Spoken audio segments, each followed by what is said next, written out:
Okay, so looking beyond the barrier. Okay, let's talk about the energy chip, the pendulum UFO, and the wedding cake UFO.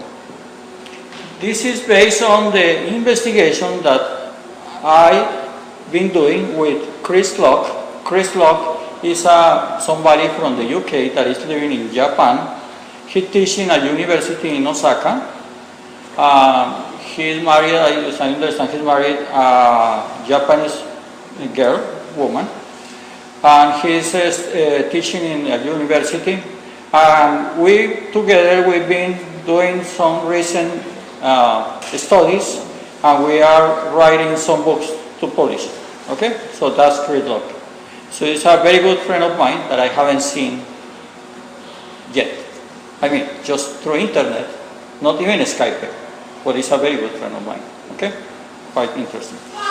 So we have been doing investigation about the energy chips and other piece of evidence.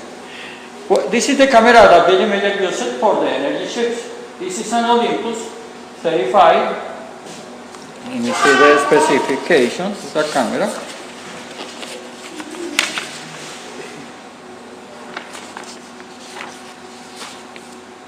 The Olympus 35 ECR camera.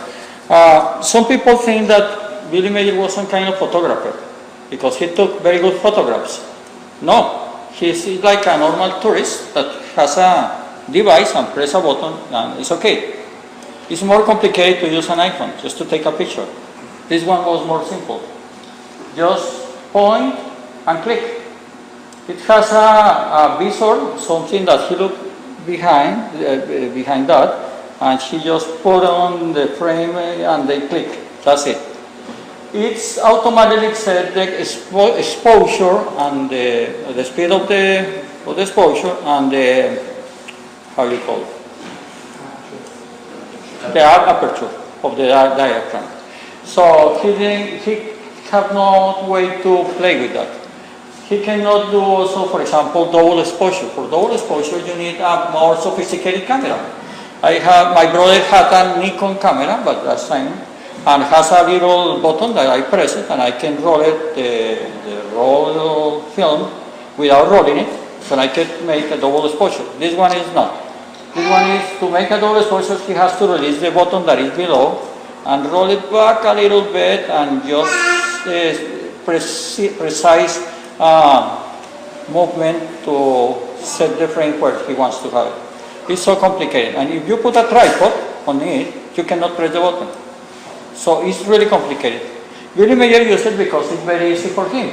You may see a documentary made by Japanese reporters about Billy Mayer case, and he showed that camera, and he showed why he selected. Because it's very simple to use with one hand. Billy Mayer has only one arm, because he has to use it with only one hand. So with that hand, he rolled the roll, he moved the roll, and he pressed the button, and that's it. So all the picture that you see is with that type of camera. With this one, another one he had later on. So it's very difficult to do double exposure. So to doing double exposure is complicated. Secondly, this is one of the energy chips. Remember, this is, according to Billy, that energy chip are beings from Andromeda system, little ones that are half energy and half matter, that came here. Billy tried to establish contact with them, saying, hello, how are you? Telepathic contact, talking with them, but he couldn't. These are beings that are very advanced, so they do not speak our language, not even our telepathic language. So how did they communicate with Billy? They were doing what Billy did, they were doing the same. For example, Billy used a lantern, so they were imitating Billy's lantern. There was a car coming from far away on the mountains, and they were imitating the car. They were imitating the street lights in Billy property. So every light of sort that they saw, they were imitating. Like for example, I go and I see a monkey say, who, and I go there and I do the same, who. So feel comfortable because I am imitating this. So that's what they did. They tried to imitate all the lights around Billy. Doing some image processing, increasing the brightness, we found this in this photograph. This is a little line that looks like it's been illuminated by the energy chip itself. We found there are some vertical beams of light from that energy chip that are illuminating something that looks like an electric cord or something that was below. Okay? Okay, this is what I found. But the skeptic side says, really use the straight light, and he just moved the camera, and the little line that you see is some detail in the pole of the straight light that is very bright, so it creates that line. So what you see here is that little thing moving. Okay, but why is very straight? Oh, of course, Billy used a tripod and rotate the camera and did the double exposure. It sounds logical, right? But why 25 vertical beams? We have come around 25 vertical beams here. Okay, maybe Billy took 25 photographs. So what we have to do is put in the tripod, take a picture, put it out of the tripod, press a button, release a little piece, the roll, move the roll, put it back, take the other picture, and do it that 25 times. It's so complicated, so it cannot be a straight line. Or some other people could say, no, he just moved the camera, and because this light probably is not a continuous light, probably it's a stroboscopic light, because it's used with alternate electricity, so it's just flash of lights, but you don't notice, but as soon as you move it, you notice it's not continuous. Okay, sounds logical. You can find every time any kind of arguments from both sides. But also has to be shifted because it's not horizontal, it's shifted 3 degrees to the left. Okay, so very simple. Really put the tripod, and it was not a flat area, so it's shifted somehow. Or probably one of the legs of the tripod was longer than the other one, something like this, so it moved away. Okay, but why the vertical beams here are not shifted too? If you move the camera, why the vertical beams are not shifted too? So there is another question that goes back and forth. So that's part of the skeptic barrier. Okay, you say something, they say something. You say something else, they say something else. That's very important job to be in that exchange of information, and that's very useful.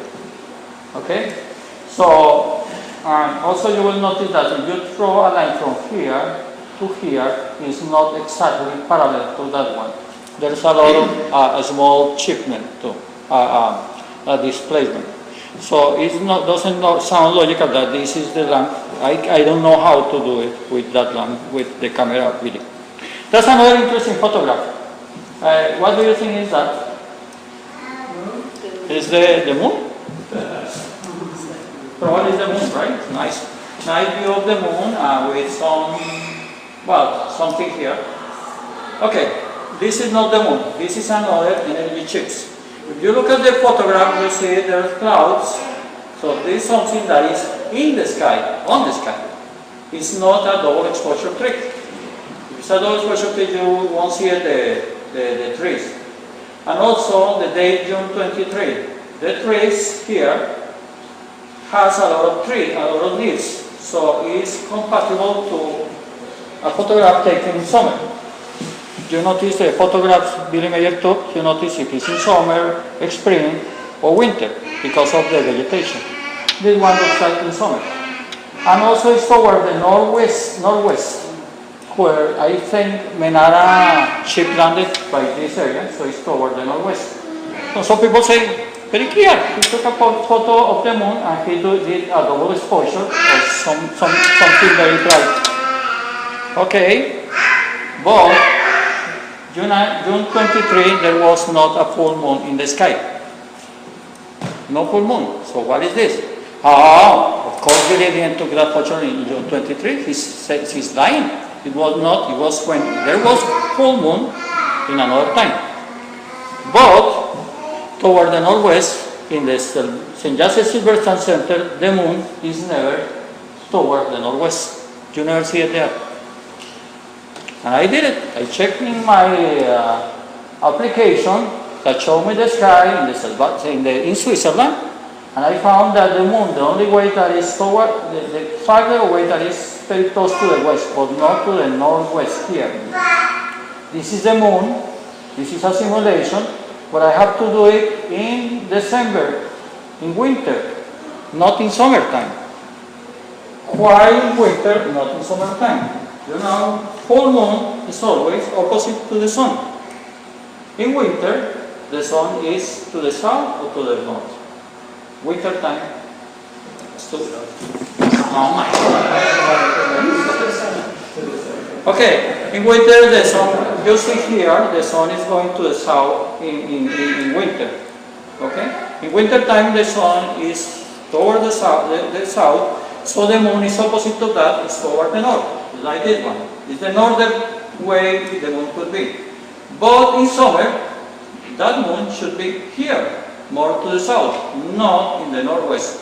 So that photo itself, if it's taken toward the northwest, I'm totally sure this is not the moon. Totally sure. This is not the moon. If this is not the moon, what is it? It's not a double exposure. You see the trees. This is not a double exposure. You see the clouds, but it's not the moon, or what is shining up there. Another photograph, the last one of that I'm going to show you about the energy chips, is this one. It's like the moon behind, but it's not round. It's some kind of oval, ellipse, but it's not a round one. Also, by this time of the year, this day, there was not full moon in the sky. I'm not sure the direction of this photograph, but I cannot say it's toward the northwest or something. So it doesn't matter. You see that bright object that looks like the moon, the hill is very well, is cropping the bright sky behind. So this is not a double exposure. If it would be double exposure, all of that area would be very bright and you cannot see the hill. So it's a bright object behind. Some skeptic says, okay, if this is a bright energy chip, why is not projecting the shadows toward the front? Because the brightness of these objects is like the brightness of the moon. Okay? If you take photos of the moon never projects shadows. If you have a straight light that is stronger. So these shadows you see here, that one pointing to the right and that one pointing to the back, tell us that there is a very bright source, electric source here, probably a street light in this area, on the left side. So the intensity of this object that is like the moon is not enough to create shadows to the front. You also notice the trees has some small leaves, but not big ones. So it's comparable with the time, early spring, in early spring. So it's okay, it could be around that time. And also you notice that the image itself is static, it's not moving. So why this is moving? Some skeptics could say, okay, it's moved because he took a photograph of the moon. And he moved the camera. If he moved the camera, why this is not moved? The trees and all of that. Oh, very simple. He put it in a tripod, he waited until the moon moved itself because of the rotation of the Earth. It is rotating, so the moon just moved. Just enough just to make that shape. But you know, to do that, if you investigate a bit more, you require an exposition of 2 minutes. In 2 minutes, the moon moved from here to here to make that shape. Billy camera has only up to 4 seconds of exposure, not 1 minute, not 2 minutes. He cannot do it. So with his camera, he cannot take that picture. So this is also an unknown object on the sky.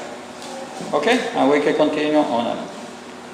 Okay, before we move forward, I would like to make a short break. Okay, before I move on into the other pieces of information, I forgot to mention something about the energy chips.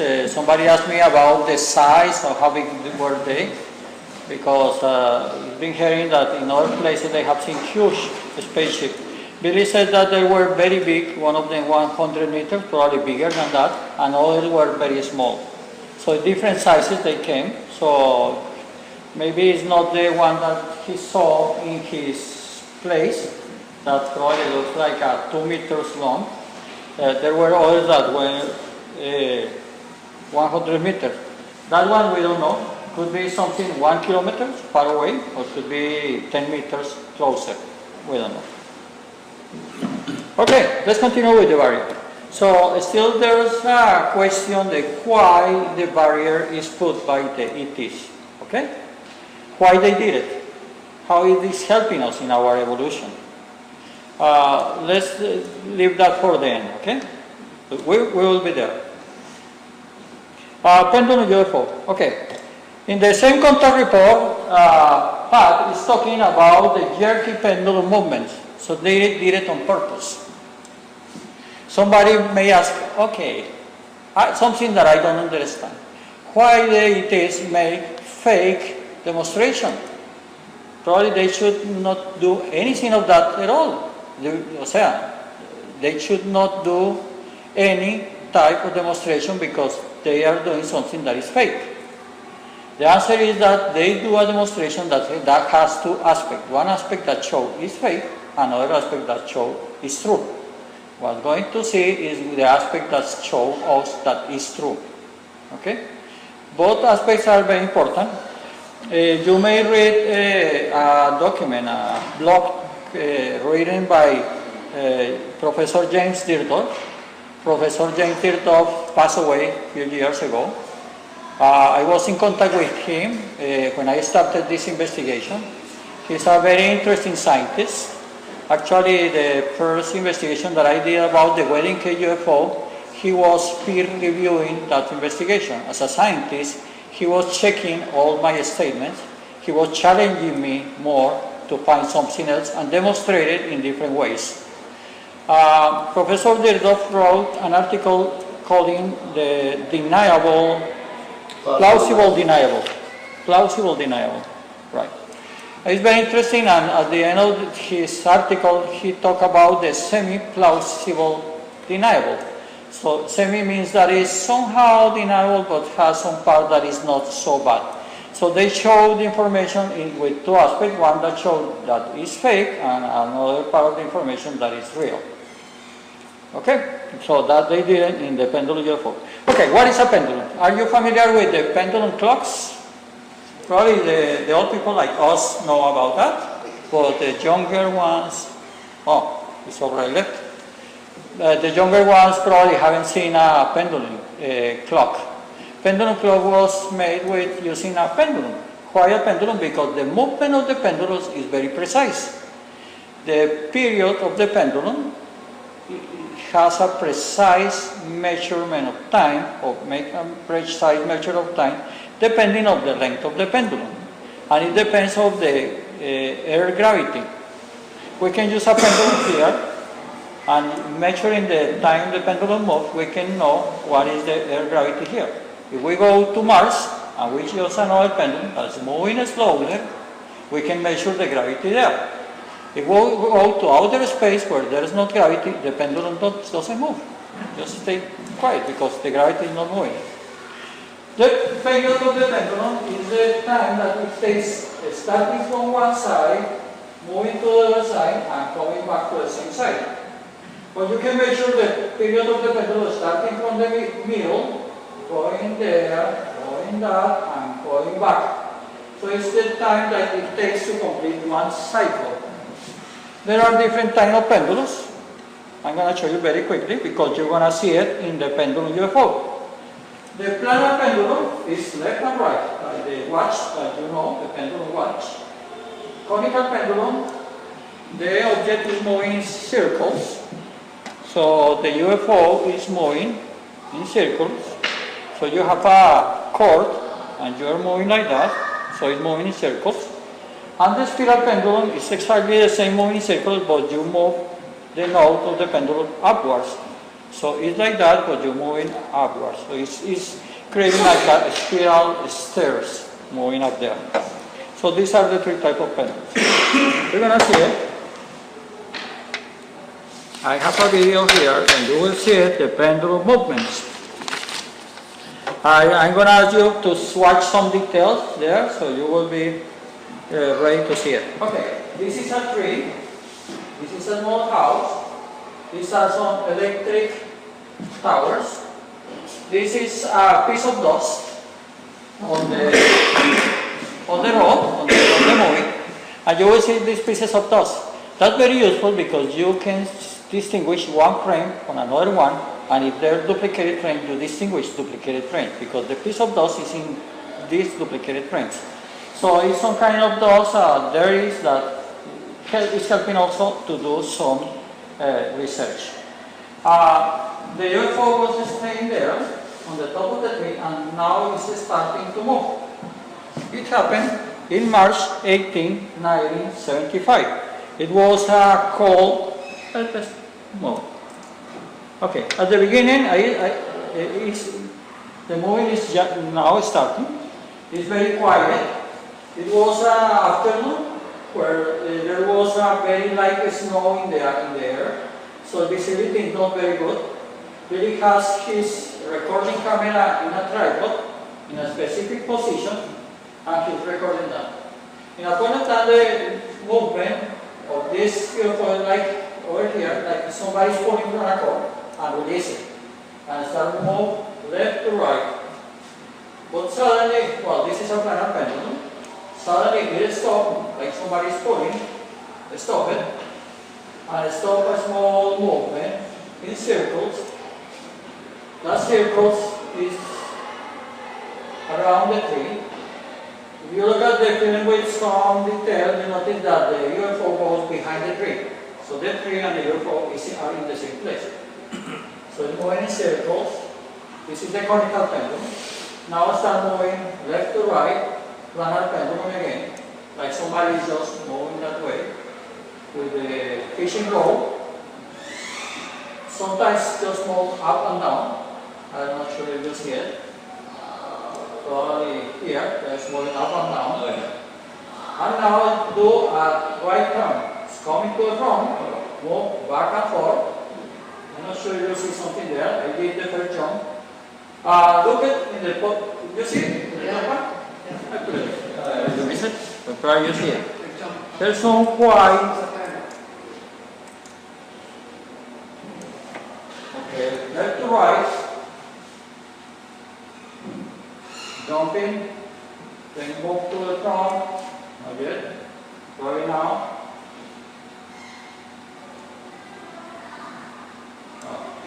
Sometimes.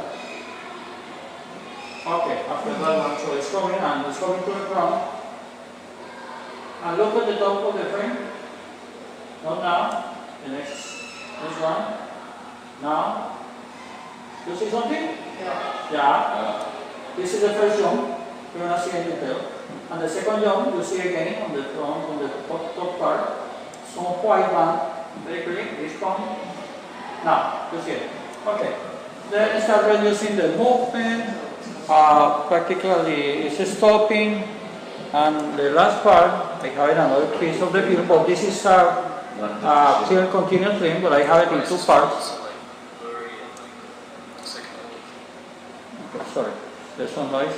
At the end, it's going in the spiral pendulum, going up there. Okay.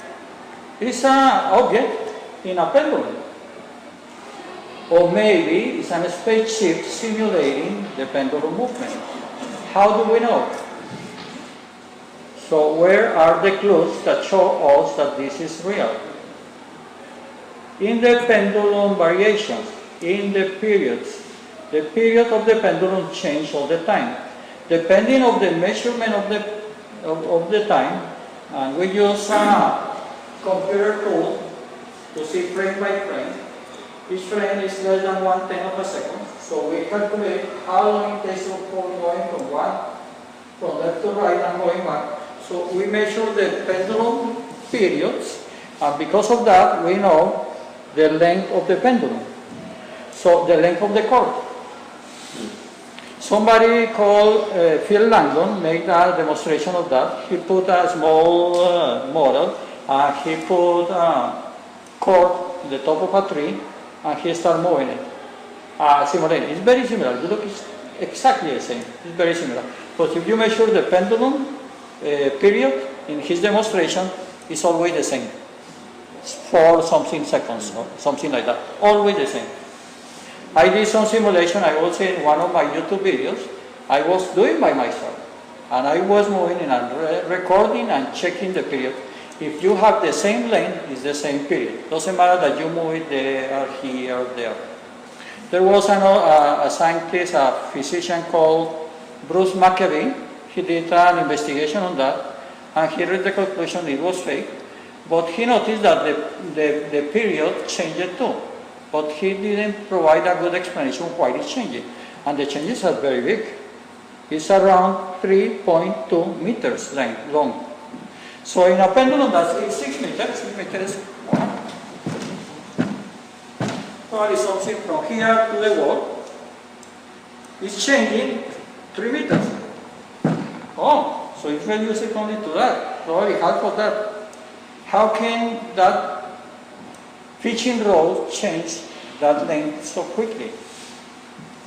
So the pendulum doesn't fit the pendulum measurements of the period of the pendulum doesn't fit the theory that this is a pendulum. So here you see we have a maximum error of 10 of a second in our measurement using the computer tool. It's too like another engineer that you measure frame by frame. So the maximum error could be 25 centimeters. So in this size, why 3 meters? It's very big, right? So the error is not a measurement error.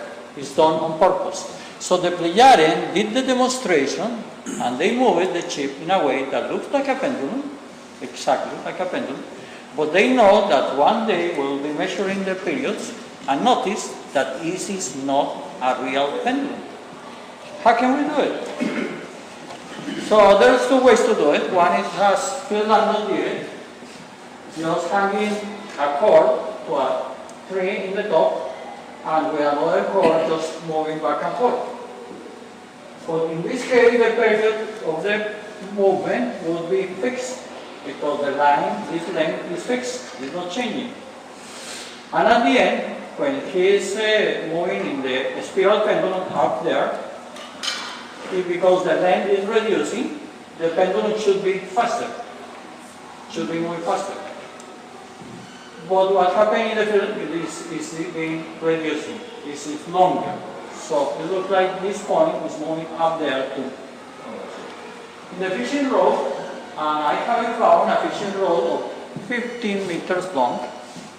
It's not possible, nobody can handle. And somebody with just one arm cannot do it. I was, in my test, the longest that I have was 4 meters, but 15 meters is completely impossible for me. And I cannot imagine being able just with one hand, just handling that. It's impossible. It's like this proportion is so long. How we know this is this length? By measuring the pendulum length, and the fact that it's at the end has to go up, so the top of the fishing rod has to be very high.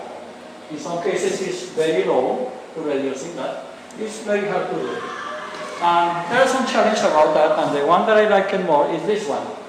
When it's moving in circles around the tree, in one case it lasts, or the length of the pendulum is 4.8 meters long in one circle, and the next one is 5.6, and then go back to 4.6. So it's like this length, then it is longer, and then it's reduced. How can you do it without the object or the UFO moving up and down? So it's a simple, perfect circle, but it's changing all the time in 3 consecutive cycles. I am not able to do it. I was imagining how to do it, and I built a model of how to do it, but it's so complicated, that probably the most logical explanation is that this is a UFO, an extraterrestrial spaceship simulating pendulum movement. But in doing in reality is so complicated that it doesn't sound logical. Okay, this is a nice video that shows the right turn in detail and the moving tree. Right turn is coming here and it's coming to the front. It was very simple, just pull the fishing rod and move it. That cannot be done. I tried, it's very difficult to do right turn with that. So people say, oh, there's another course, and you pull it. He landed it. He's using a cord and pull it. Okay, but the UFO is shaking. As soon as you pull it, it's shaking. Okay? I said it's not possible to do it. But another skeptic said, oh, it's very easy. He put a gyroscope inside this little toy. Gyroscope is something that is spinning, so gives some stability. But this is also not true, because as soon as you pull it, because you are inducing an external force, it starts to wobbling around, moving like the Earth during the precession of equinox. So that movement, so it's not possible. And also, I don't know if you have noticed, look at the top of the tree. Did you see that it's moving? Yeah. Again. Look, now the top of the tree. Oh, it's moving. The UFO is moving the top of the tree without touching it. If this is a little model, the turbulence caused by it cannot move any tree. A little tree, I tried with different trees, with different models, and I cannot move it. Maybe that UFO has some kind of electrical force that move it, or probably it was just the dragging of the air that moved it.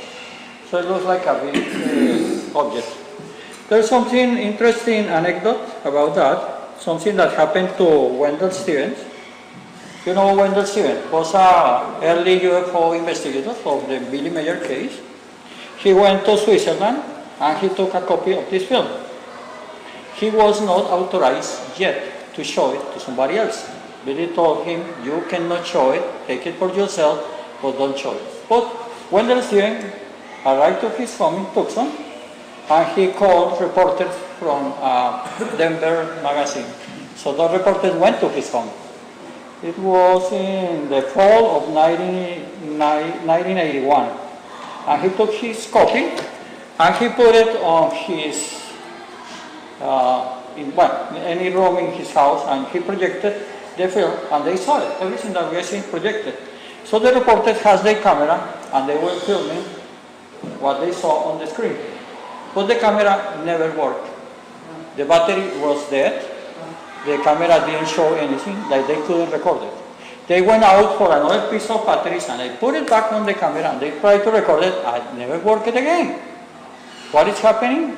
You will find that interesting story in the UFO from the Pleiades Supplemental Investigation Report, page 536. It's an interesting conversation or something that Wendell is telling us. And when they were doing that, tried to recording that never worked, and the reporters from Denver was a little bit scared. Oh, something wrong here. Why is not working? Our equipment is always working, but it's not working. Why we cannot record that one? Somebody called Wendell, and he went to the phone and said, hey, well, what's going on? No, somebody have seen a UFO flying above the place you are, in the city.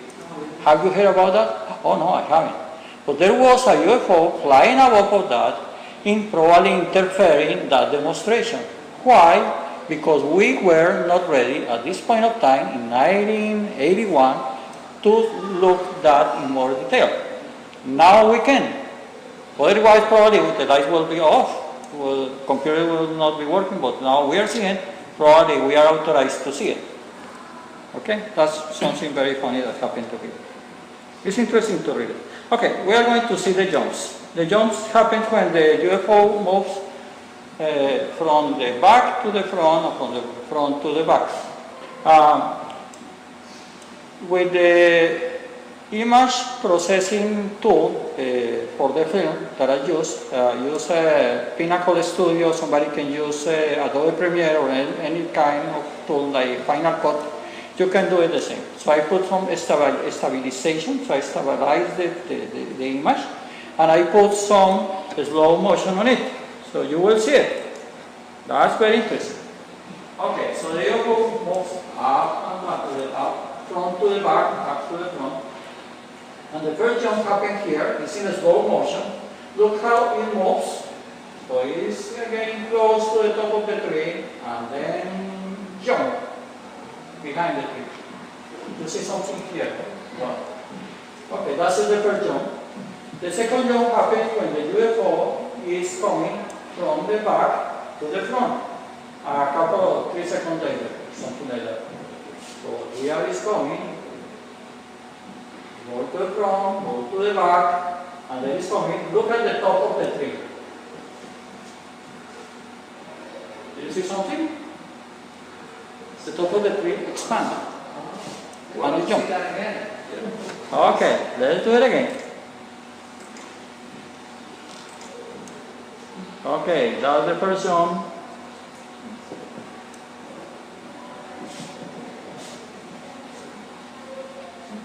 First jump is very close and then jump to the back of the tree in a tenth of a second. You see? Okay. And the second one, just look in detail the top of the tree. The second one is here.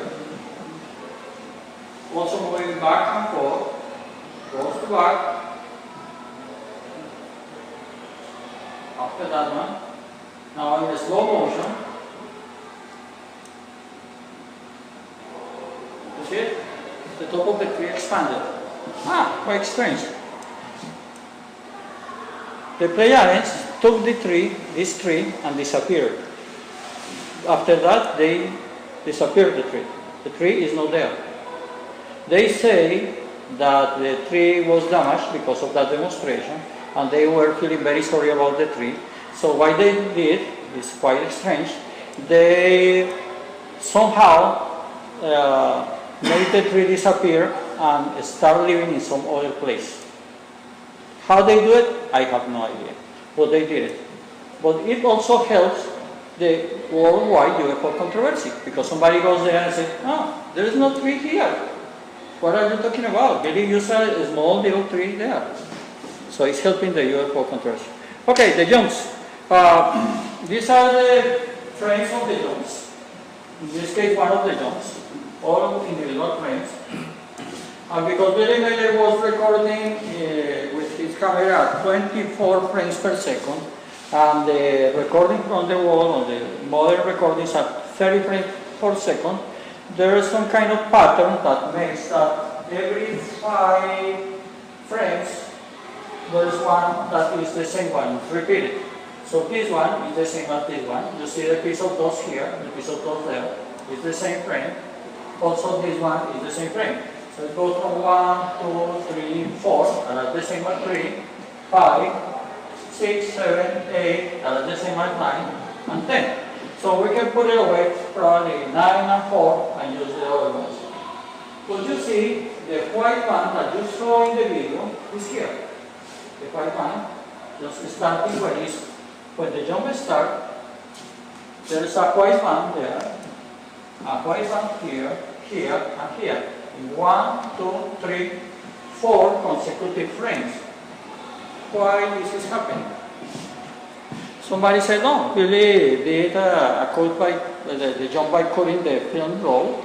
So to simulate the jump, he cut it 4 frames or 5 frames, and they put it all together. Oh, of course, they went to do that. They put some kind of glue, and that glue damaged the film itself. So to create that thing. Okay, but why not? Okay, here are from left to right, but actually from the top from the bottom. Is in this direction. But why there is not a bottom damage here, for example? If this is damaged in the bottom, logically this one is damaged in the top, but the other one should be damaged. So there is not a logical explanation why 4 consecutive frames has that white frame. My only explanation of that is that when the jumps happen, the wind chip produces an electric shock, electric pulse, electrostatic pulse. That affected the camera and produced some electric lighting inside the camera. In the bottom part of the camera. The image is inverted, so that's the bottom part of the camera, and this is the top of the camera. And it happened when the chip jumps. In the movie, Contact from the Pleiades, produced by Britt and Lee Elders, Billy Mayer is explaining that when the UFOs do a jump, he feels an electric shock, some electricity in the body. So here is producing that electricity and it's affecting the camera. So you see the white one there. because of that electricity. Looking in detail the jumps, jump 1, jump 2, and the simulation. Okay. So I simulated by putting some frames. So the chip is here and then it's here because I put it out some of the frames. So you see there is not a transition between it's in the left, now it's in the right, and continue to the right. But if you look at the jumps in the real film that are here and here, jump 1 and jump 2, there is a gradual transition. You see in the upper part the UFO is completely visible, but here it starts to disappearing and appearing in the front, and here it is completely materialized here. So if you look at that, it's like, if, for example, I am doing that kind of jump, I have the capability, so I'm going to jump from here in the space to here. What is happening, looking at those frames, is that I start the jump here, so I am 100% matter. But then I start to reduce my the level of matter in me, so I am only 80% of matter, but at the same time I am 20% of matter here, present here. Later on I am 50%, so I am here, at the same time I am here, 50%. So 50% of me is there, 50% of me is here. And at the end, 100% of me is here and nothing is there. So it's not a jump, immediate jump. It takes around 1/10 of a second. That jump takes that time. And it's not an immediate jump, but it's a smooth jump that they did it with the chips. This jump, I already know that they have the capability to jump in space. That could explain why they can travel from very far away in just in a fraction of a time. They don't have to travel all the space, they just jump in the space. That's very interesting to see it. Okay, if you want more details about that for the pendulum UFO, you can go to a detailed investigation that I did in that link. It is also available in Spanish, in English and in Spanish, or a YouTube video that has a full investigation of all of that, or you'll find it in my YouTube channel. You'll find for Ralph Sahi videos, and you'll find it. Okay, any questions so far on the pendulum UFO? So you see, they simulated that. Some people say, oh, why don't have it a big spaceship or a model of 7 meters and use a crane, at the crane somehow moving it. Okay, it was not so fast. With a very long 100 meters length, it's gonna take probably 30 seconds to move from one place to another, not 5 seconds. So it's not possible to. Somebody has any question about that? So you start to see why they did it this way. So they show something that looks fake, but has some hidden clues for some people to look at in detail that they found it is true. So why the players are doing that? Why they want us to believe that it's fake, and then if we look at it in detail, we know that it is true. Probably they are trying to tell us, don't trust anything you see. Just look at by yourself, do your own analysis, and you will find the truth. Don't trust anything that is said, okay? If you read anything, just be skeptical about what you are reading, and just have to put inside you, internalize that, and understand it from yourself.